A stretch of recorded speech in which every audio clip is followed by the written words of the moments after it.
Meus queridos, a paz do Senhor, eu sou o diácono Claudino Machado e esta é mais uma das nossas pequenas reflexões com base na leitura diária da revista Lições Bíblicas da CPAD neste quarto trimestre de 2022, a lição dos adultos que está trabalhando dentro do livro do profeta Ezequiel.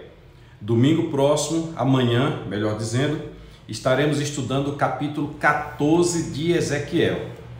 E no estudo do capítulo 14 nós vamos descobrir coisas importantes. Por exemplo, no primeiro ponto da lição, nós vamos estudar sobre a identificação do juízo divino para que você possa identificar quando o juízo é um juízo divino. Aí nós temos ali o discurso profético, nós temos a primeira parte do oráculo, que dentro do capítulo 14 de Ezequiel. Nós temos a descrição dos agentes do juízo divino, que nós já comentamos durante a semana. No segundo ponto da lição, nós vamos estudar sobre petições que Deus não atende. Tem oração que Deus não vai atender. Se chegar no momento do juízo, ponto final, o juízo vai acontecer. Nós vamos estudar isso e está tudo dentro do capítulo 14 de Ezequiel. No terceiro ponto, sobre a intercessão de Noé, Daniel e Jó. Deus chega a dizer lá no livro de Daniel, contemporâneo de Ezequiel, que ainda que Noé, Daniel e Jó, Deus diz lá no livro de Ezequiel, que ainda que Noé, Daniel e Jó pedisse, ele não atenderia. Então você vai perceber que a coisa é muito séria. Então, estudando dentro do livro do profeta Ezequiel, nós temos como pano de fundo a escatologia bíblica. E hoje nós vamos mais uma vez ver que trata exclusivamente de escatologia bíblica mesmo. Pois bem,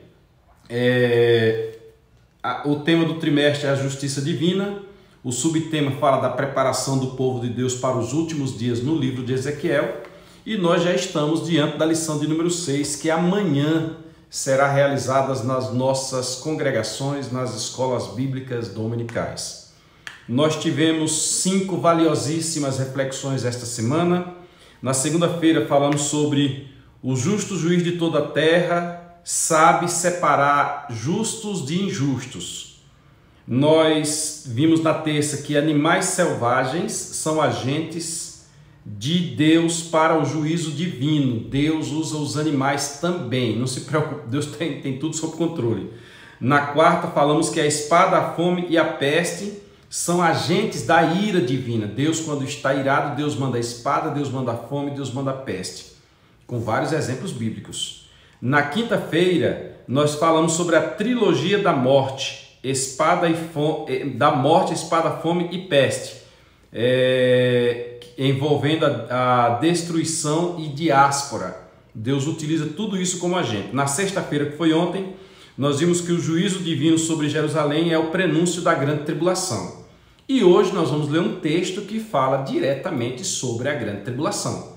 Você vai abrir a sua Bíblia no Evangelho de Lucas, sábado, Evangelho de Lucas, capítulo 21, versículos de 21 a 24, mas nós vamos começar no versículo número 20. Nós vamos ler do 20 ao 24. A orientação aqui na revista é do 21, mas nós vamos ler no versículo 20, e a epígrafe diz assim: o derramamento da ira de Deus nunca acontece sem prévio aviso. Quando Deus derrama sua ira, ele avisou com antecedência. Vamos ler na Bíblia Sagrada. Versículo 20, capítulo 21 de Lucas, versículo 20. Mas quando virdes Jerusalém cercada de exércitos, sabei então que é chegada a sua desolação. Quando vocês ouviram falar que Jerusalém está cercada de exército, e aqui está se falando da batalha do Armagedon, lá no final da grande tribulação. Ontem nós falamos da grande tribulação. Deus revelou a Daniel que 70 semanas estariam estabelecidas para que o príncipe sentasse no seu trono, para que a iniquidade fosse extinguida, para que o sacrifício fosse restaurado.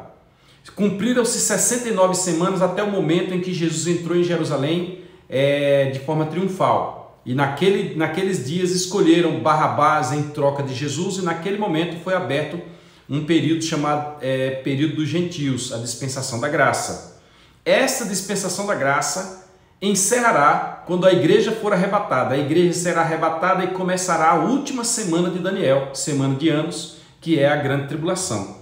E no final da grande tribulação, conforme está escrito aqui, Jerusalém será cercada, será sitiada, será feito um sítio em volta dela. As nações vizinhas estarão contra Jerusalém. Ela está num planalto e as partes baixas estarão cheias de inimigos contra ela. Se você ler em Romanos 9, 27, você vai compreender que só aquele remanescentezinho ali é que vai ser salvo.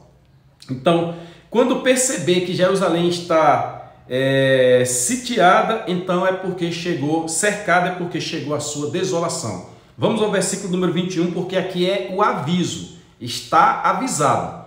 A epígrafe diz: o derramamento da ira de Deus nunca acontece sem prévio aviso. Nunca acontece sem prévio aviso. Interessante que no livro de Jó diz que Deus, quando quer falar com alguém, ele fala por visões, ele usa a natureza, e se mesmo assim a pessoa não se der por avisada, ele ainda aparece em sonho, para que a pessoa tenha certeza que Deus falou com ela. Deus não age sem antes manifestar sua vontade aos seus servos, os profetas. Então é bom nós ficarmos cientes disso, porque o que vier pela frente não é por falta de aviso. Os avisos são dados com frequência. Vamos ao versículo número 21 do capítulo 20 do Evangelho de Lucas. Então, os que estiverem na Judéia, que fujam para os montes. Você ouviu falar que Jerusalém está sitiada? Não volte para Jerusalém não, porque ela está sitiada. Agora, se você está na região da Judéia e não está em Jerusalém, fuja para os montes. Os que estiverem no meio da cidade, que saiam, se tiver tempo, fuja. Os que estiverem no campo, que não entrem nela. O problema está instaurado. Se você entrar, você vai ter problema. Porque dias de vingança são estes, para que se cumpram todas as coisas que estão escritas. Deus vem revelando há muito tempo. Vamos à frente, versículo número 23. Mas ai das grávidas e das que criarem naqueles dias, porque haverá grande aflição na terra e ira sobre este povo de Israel. Haverá uma ira sobre eles, porque eles rejeitaram a Jesus, eles foram avisados e não se deram por avisado. Nós estudamos na lição que falamos sobre o Atalaia, eu acho que foi a lição de número 1, que diz que quando Deus avisar o povo e o povo não se der por avisado, o que cair sobre eles vai ser responsabilidade deles próprios. O seu sangue derramado será culpa própria deles. Tranquilo?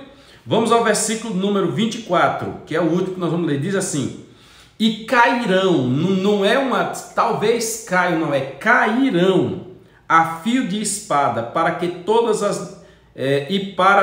as nações serão levados cativos, e Jerusalém será pisada pelos gentios, até que o tempo dos gentios, que eu já comentei aqui agora, que é o período da dispensação da graça, o tempo dos gentios se completem. Em outras palavras, Deus sempre avisa, Deus não age sem avisar. O homem sempre vai receber de Deus o aviso, Deus sempre vem dizendo, é assim que deve ser feito, o caminho é este, a forma é aquela. Se você ler a Bíblia Sagrada e você pautar nas palavras de Salomão, você vai ouvir Salomão dando praticamente cada passo da vida do ser humano, até o ponto dele mesmo concluir o livro do Eclesiastes dizendo, de tudo que você ouviu aí que eu te falei, o resumo é temer a Deus e guardar os seus mandamentos, porque este é o dever de todo homem. Você vai encontrar na Bíblia Sagrada Deus dizendo que o homem corra para onde correr, mas no final ele se encontra com Deus. Nós temos aí uma live falando sobre Matusalém, e a Bíblia não registra o que fez Matusalém, só diz que o seu grande mérito foi viver muito. Matusalém foi o homem que até hoje viveu mais na face da terra, e morreu, e ao morrer foi prestar conta com Deus. Há um versículo no Novo Testamento que diz, louco, se hoje te pedir a tua alma, olha que o camarada era bem financeiramente, agora minha alma nós temos em abundância, folga, tranquiliza, tal, porque temos em depósito, não sei o quê. Aí na parábola contada pelo próprio Senhor Jesus, uma voz veio a ele e diz, louco, se hoje te pedirem a tua alma, o que tens preparado? Para quem será? Em outras palavras, a reflexão aqui fica que a ira de Deus vem sobre todos aqueles que desobedecem à sua vontade. Ou ela vem aqui agora momentaneamente na tua vida, ou ela vem de forma coletiva, ou ela virá no final, quando os homens tiverem que passar pela grande tribulação, quando o mundo tiver que sofrer a grande tribulação. Só que ela não vem sem prévio aviso, e estas palavras que nós lemos em Lucas capítulo 21 são palavras do próprio Senhor Jesus Cristo, que também será um dos agentes na grande tribulação. Ele virá no final da grande tribulação montado num cavalo branco. Ele é o cavaleiro de Apocalipse, o segundo cavaleiro do Apocalipse, aquele que aparece lá na frente. Inclusive nós temos uma live aí que fala sobre isso. Na sua coxa vem escrito Rei dos Reis, Senhor dos Senhores. Ele vem pronto para vencer e ele salvará Israel na batalha do Armagedon, pois seus inimigos estarão assolando Israel, matando, destruindo o restante que tem ali, o remanescente. E ele entra naquela batalha, diz que a carnificina vai ser tanta que o sangue vai dar nos freios dos cavalos. Naquele momento ele salva Jerusalém, mas vai ser salva como que pelo fio, quase se acabando, quase morrendo. Então, fica a nossa dica para você hoje. Antes que a ira do Senhor venha, antes que ele aplique sua justiça, ouça a voz do Senhor e arrependa-se. Mude de procedimento. Se tem alguma coisa na tua vida que está acontecendo, que Deus vem dizendo que não deveria ser daquela forma, mude. Pois amanhã, na Escola Bíblica Dominical, nós estaremos estudando sobre a justiça divina. E se tem alguém que é justo, é Deus. Que Deus te abençoe. Te aguardo amanhã na Escola Bíblica Dominical. Aproveito para te convidar para se inscrever, compartilhar, curtir, comentar. Este é o nosso sexto vídeo, então você tem mais 5 aí para trás para assistir. Assista todos eles, deixe o seu comentário, compartilhe, curta, e assim o Senhor vai te abençoar. Na semana que vem, na próxima semana, querendo Deus, sendo sua vontade que nós estejamos aqui com vida e comentando sobre este assunto, nós falaremos sobre a responsabilidade individual. Cada um se responsabiliza diante de Deus pelos seus atos. Assunto muito bom. Fiquem todos na paz do Senhor.